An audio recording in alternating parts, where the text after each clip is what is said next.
Hi, I'm Joe Connolly of WCBS News Radio, with a guest who will tell you about how business and living in New York will continue to change as a result of COVID, which accelerated some trends that were already starting to show up. But few have better insights into this than Jonathan Bowles, the executive director of the Center for an Urban Future.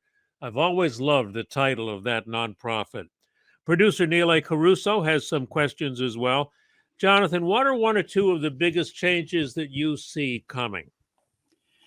Well, Joe, thanks so much for having me on. I mean, I think one of the things that I'm looking out for is the retail sector. Our research has shown that retail in New York City still badly trails the recovery retail nationally.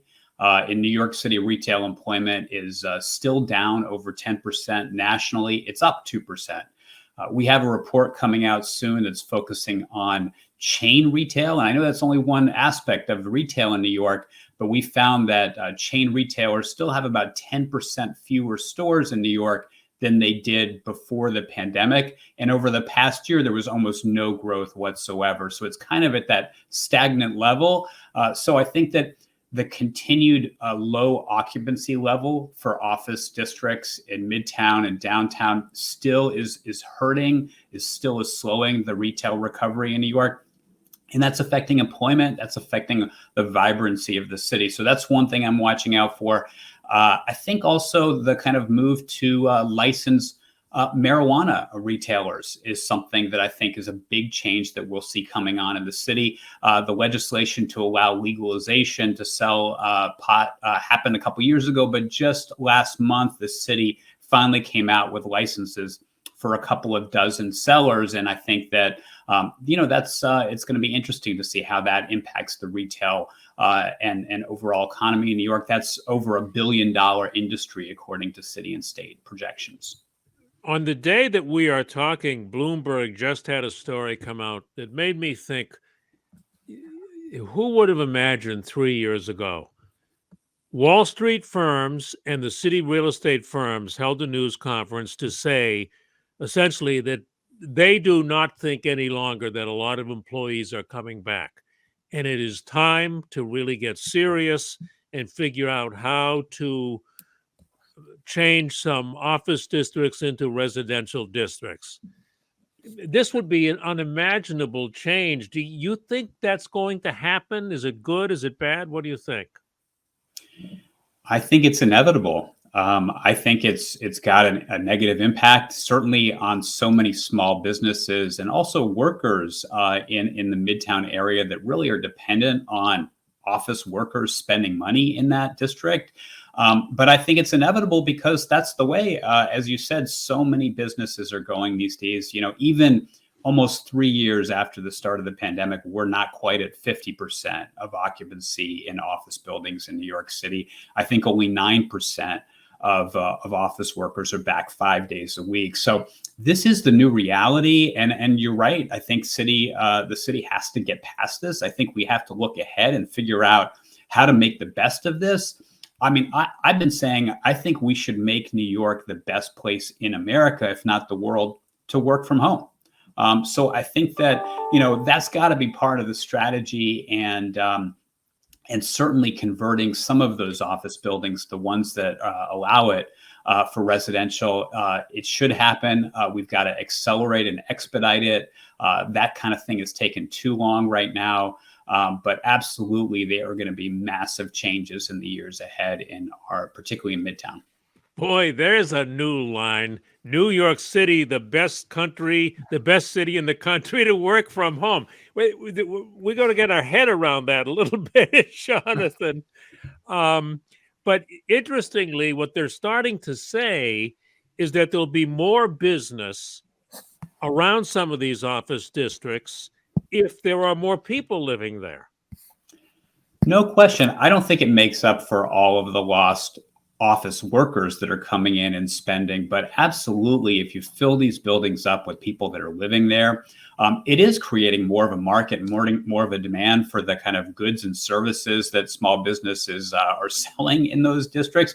It might be a different mix of businesses. You might have more restaurants that because people are there at nights and not just during the days, that are able to cater to those crowds. But absolutely, we need to repopulate those buildings. Right now, many of them are half or mostly empty. And so residential conversions is absolutely something that should be done. I do think, Joe, that there are things that the city could do still to help get more office workers in. I don't think we're going to get anywhere close to 100%. I'm not sure we'll ever get to 70 or 75%, at least anytime soon. But I do think that there are things to really make going into the office more attractive. So for instance, in Lower Manhattan in the 1990s, when that was a ghost town after 5 o'clock, they did some placemaking investments, like creating Stone Street, putting all of these tables for different restaurants out in the street. It got people to stick around there and want to be there, and it made Lower Manhattan a more attractive environment. Midtown doesn't have as many of those kind of things. I think that if you make the district itself more attractive, you might end up getting more people that want to come in and see the social aspects of being at the office. I'm not saying we're going to get to full occupancy, but even at the margins, that could help a lot of the local small businesses. Neil. And that's very interesting, Jonathan. I'm wondering what you've seen in Manhattan about kind of the needs of people who are living there now. Has it changed where maybe businesses might be able to service them in some way?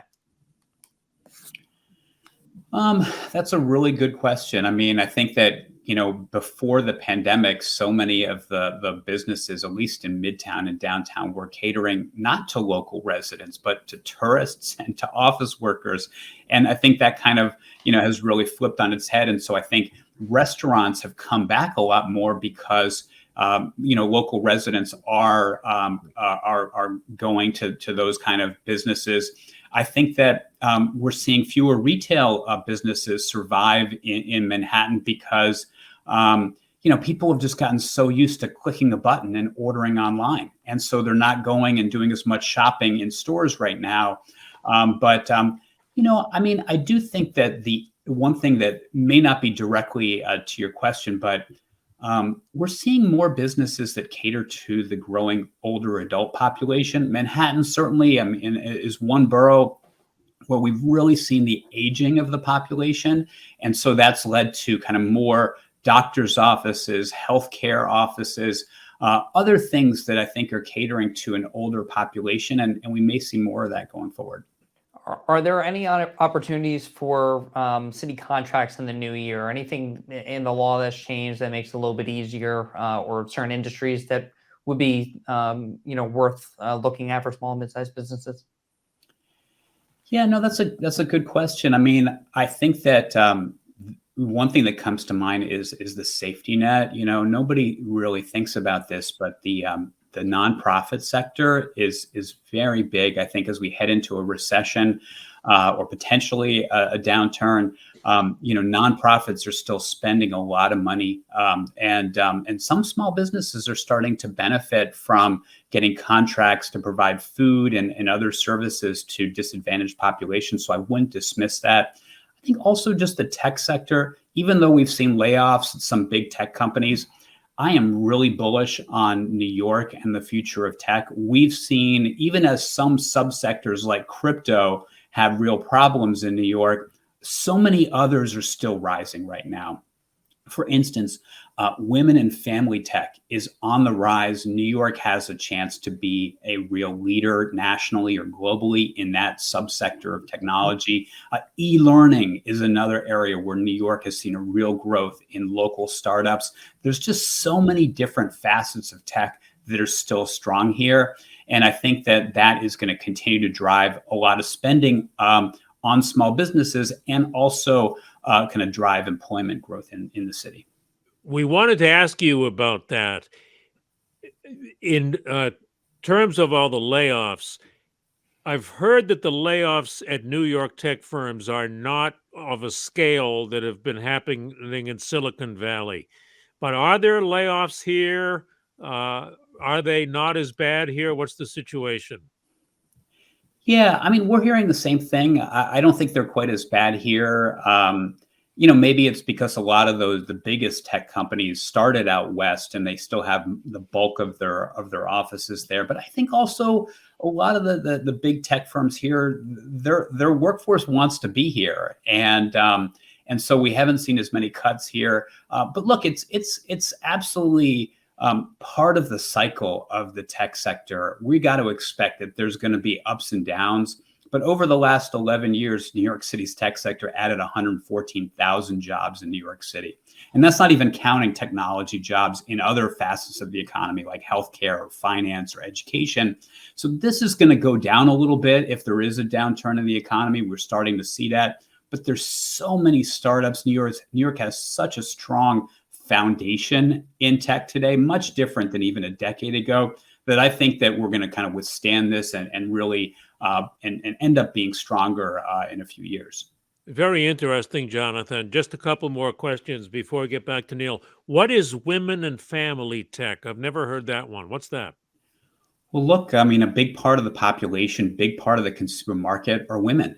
And so there's a range of things where, it's around the care economy and other things where women are the prime consumer and purchaser in a family. And so, it's only been in recent years that we've seen a real explosion in startups that are catering to that market. And so many of them are started by women. They're catering to women customers.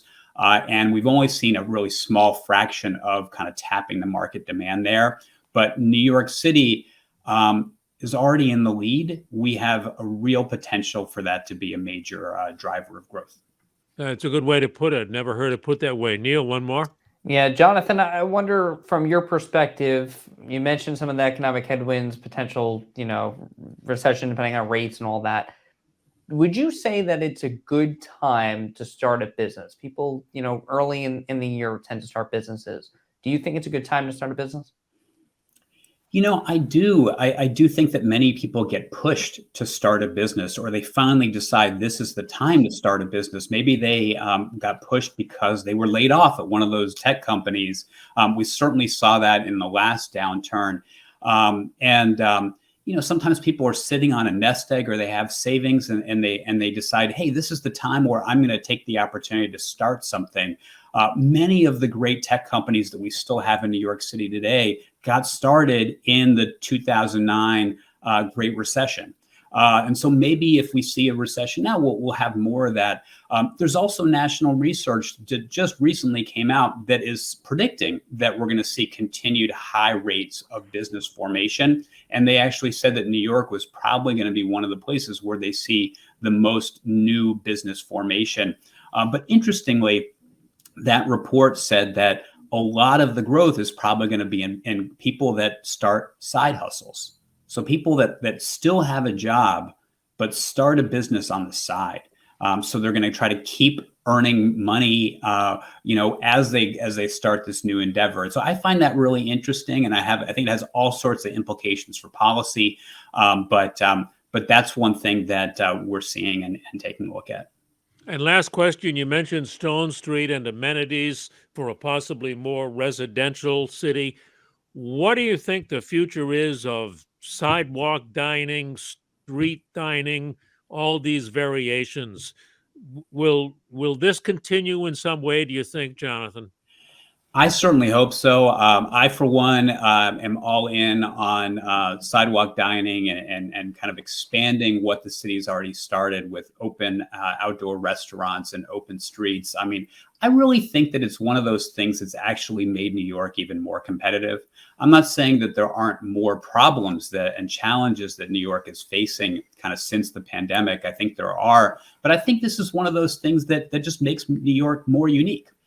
Ultimately, that's what our competitive advantage is. And with all of these outdoor dining opportunities, no other city has this. And it really, I think, gives New York that extra oomph. And obviously, it gives so many restaurants kind of that extra revenue. And so if you can do it well, if it's attractive, hopefully, it can be a real benefit, not only for these small businesses, but also, I think, for the city.